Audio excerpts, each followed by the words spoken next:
Bellator's. Let's talk about UFC Fight Night, Andrade versus Lemos.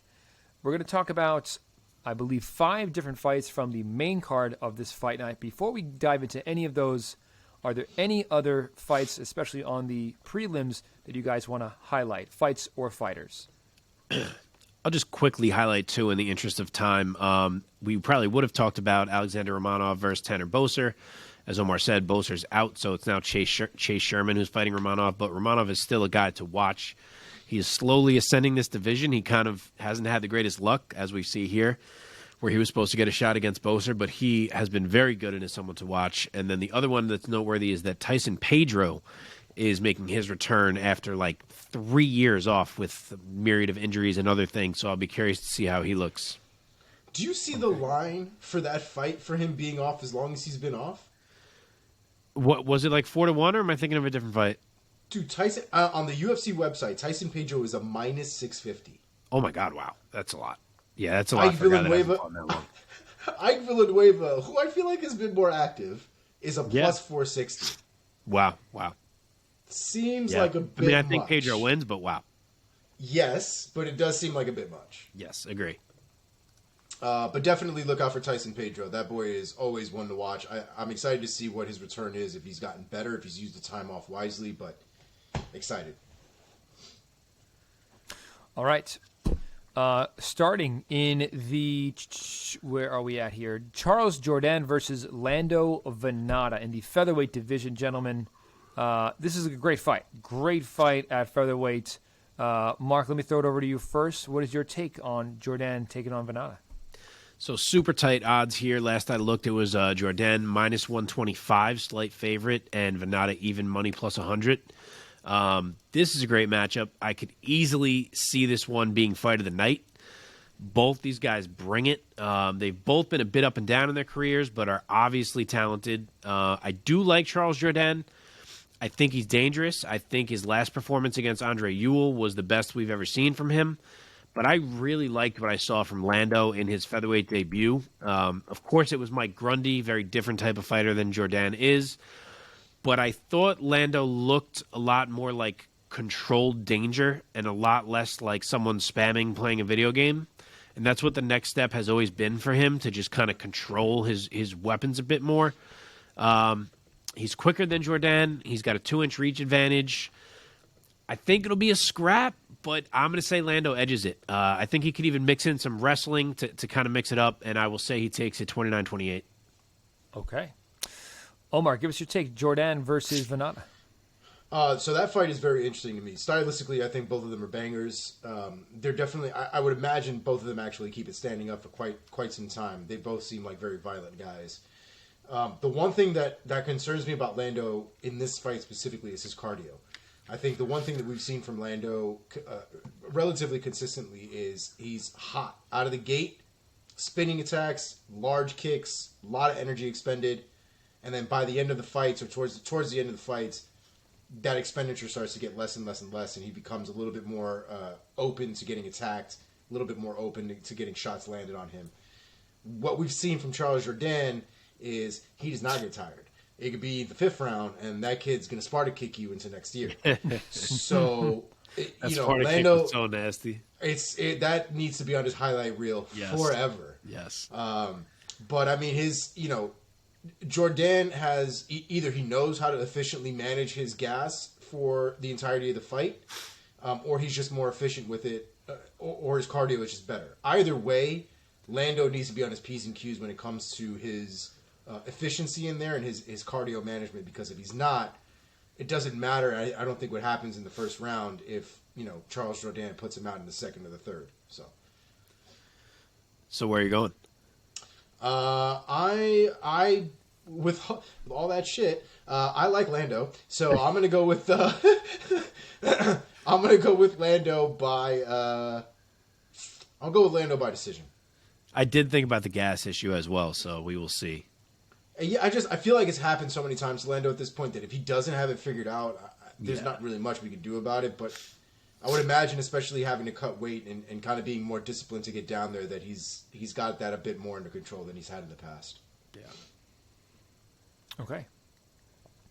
Let's see. Moving on down the line, or should I say up the line, we have... Oh, God. One of the hardest names I'll ever say. Madaerji, I believe is his name. Where is he from? Is he from China? Yes. Yes. He's Tibetan. from China. That's right. Eagle. He's Tibetan. The Tibetan Eagle is his nickname. Very nice. Dope. So Mataraji takes on the always impressive Manel Kape, a name that y'all should definitely know if you're watching and you don't know this name yet. Manel Kape, very impressive guy. He's fighting out of Angola, and he's just a rising star, I believe, in the flyweight division and the UFC. Omar, why don't you start this one up first? Manel Kape versus Mataraji. What's your take? I don't know too much about Mataraji, but Manel Kape is a monster. I would imagine that he's got this weight business down at this point, right? He made it his last fight, so he was good in his last fight, but the one fight before then was pretty egregious of a weight cut as it gets.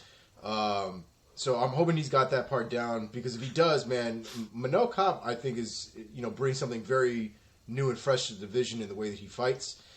Very effective, very explosive, very violent. If Mataraji doesn't have an answer for that kind of aggression early, we might see another highlight reel for Manel Kape. Mark, what's your take? What's your pick? So odds here, Madaerji is plus 160. Manel Kape is minus 190. There are certainly some checks in the corner of Madaerji in this one. He is 3 inches taller than Kape. He'll carry a 4-inch reach advantage. He controls distance well. He works some nice leg kicks. He's 3-1 in the UFC so far, 2-0 since dropping to flyweight.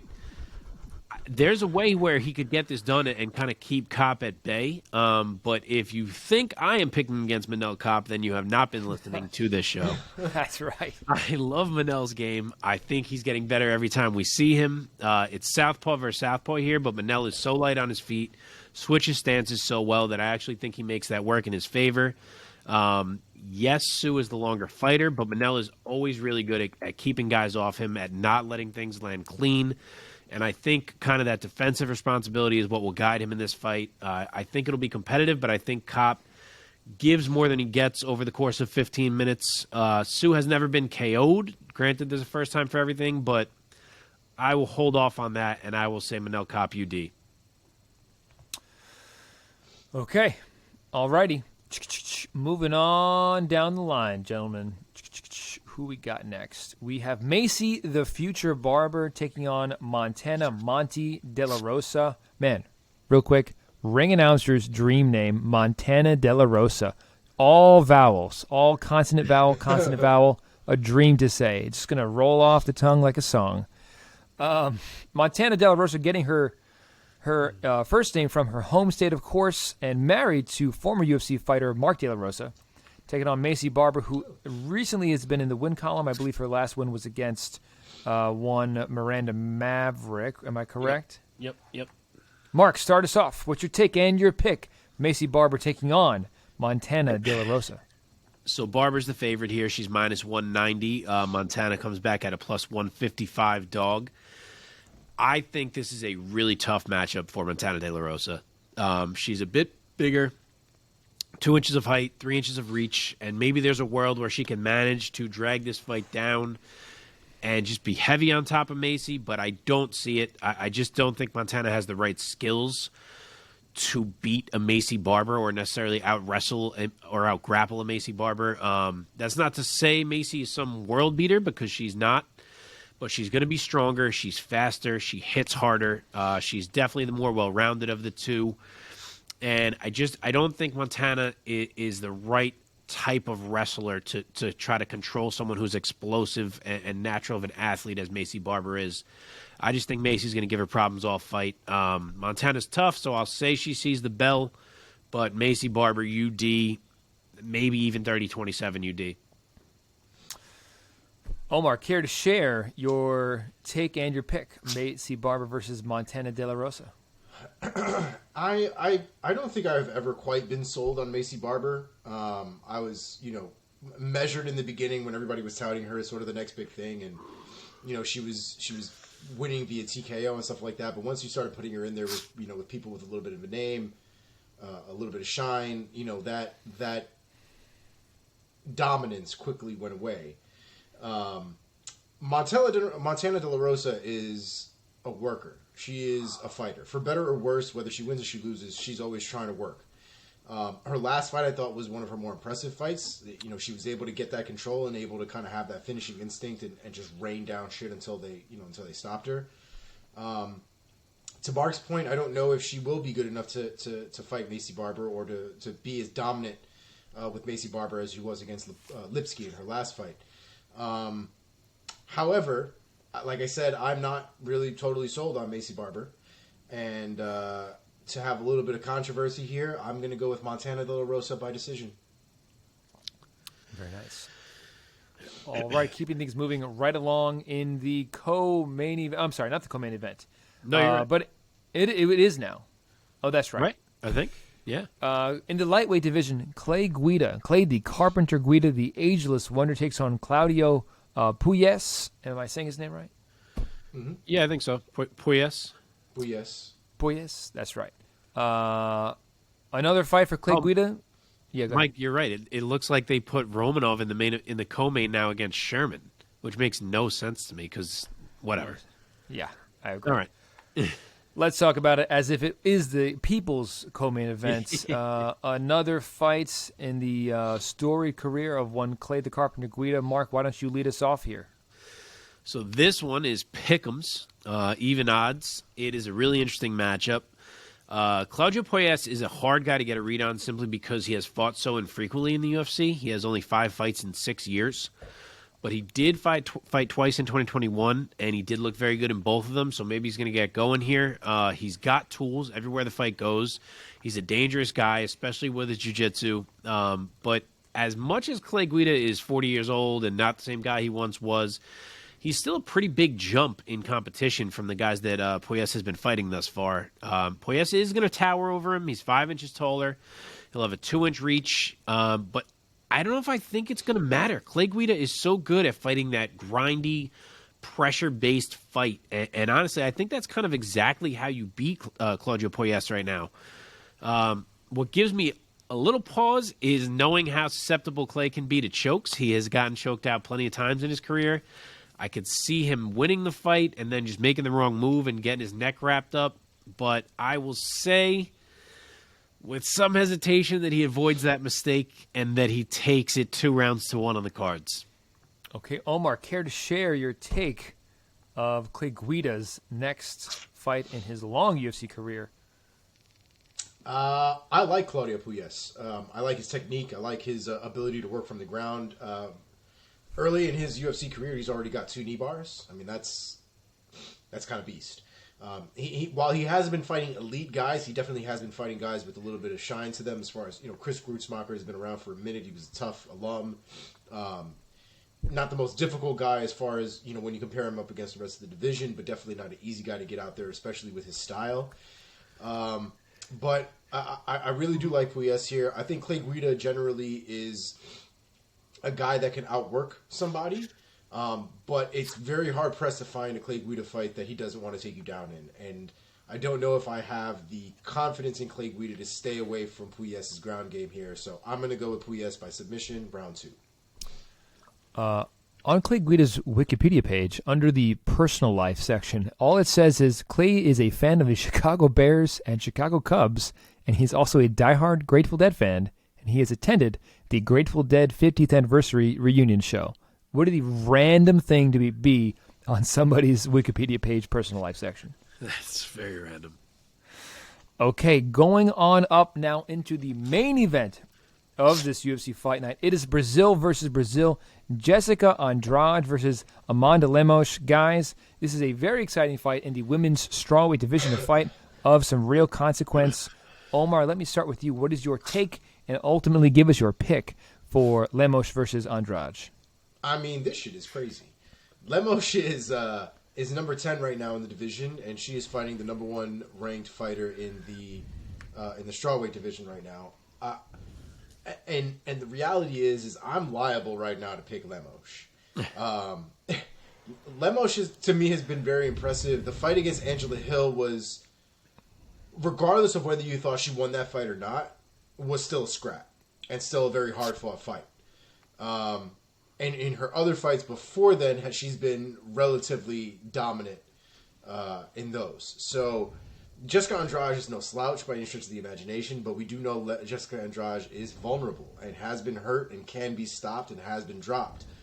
Lemos, I think, has just as bad or just as dangerous hands as anybody else in that top of that division, including Andrade. So I would assume Lemos has the reach advantage and the size advantage as far as height is concerned.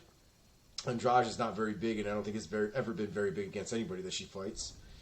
I think I'm going to go with Lemos here, and I'm going to go with Lemos by TKO round 3. Mark, this is 2 inches of height and 3 inches of reach to answer your question. Yeah, okay. There you go. Staying with you, Mark, right here. Give us your take and ultimately your pick of Lemos versus Andrade. So Andrade comes in as the favorite here, not surprisingly, with her resume. She is minus 190. Lemos comes back at plus 155. I love seeing Jessica Andrade back at 115. She immediately makes this division more interesting. The woman only loses to the elite of the elite. If we take away her little stretch at 135 in the beginning where she never should have been, and just look at her UFC tenure at 115 and 125, she is 9-4, and the 4 losses are Joanna, Weili, Rose, and Shevchenko. You can't get any more elite than that list. So if you're going to beat Jessica Andrade, you got to be damn good. Not to mention she's beaten Rose as well, plus beat girls like Chukagian, Tisha, Gedalia, and the list goes on. So Jessica Andrade has had a hell of a resume here. On the other side is Amanda Lemos, who had a lot of hype, but I think kind of got exposed by Angela Hill in her last fight. Yes, she had looked like a monster, but to look that way against non-ranked fighters is one thing, and to do it against top girls is another. And we now have her in there with Jessica Andrade, when I don't even think she beat Angela Hill.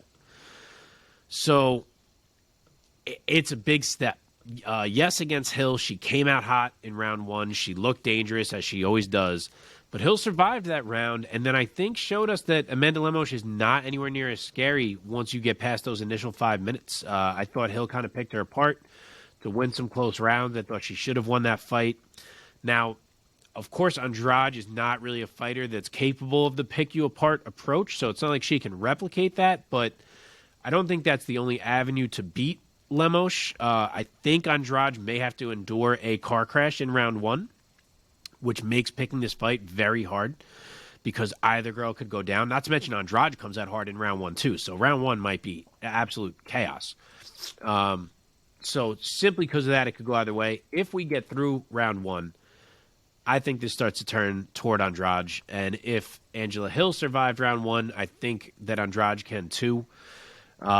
She just puts such a pace on you, and I'm not sure I trust Lemos' gas tank to be able to hang with Andrade all fight. It's a 5-round fight. First time she's going to have to do that. I think the wrestling of Andrade could become a factor as the fight goes on, both in that she gets takedowns and that the threat of those takedowns starts to open her striking up a bit. I think she's eventually going to get Lemos out of there. It may, as I said, start bad for Andrade, but I think it swings, and I will take her by round 4 TKO. Wow. Round 4 TKO. Wow. I agree with almost everything you said, Mark, except for the pick. I'm going to say Andrade by unanimous decision. That's it. That is it for UFC Fight Night. Andrade versus Lemos for the preview. And now let us move back over, gentlemen, into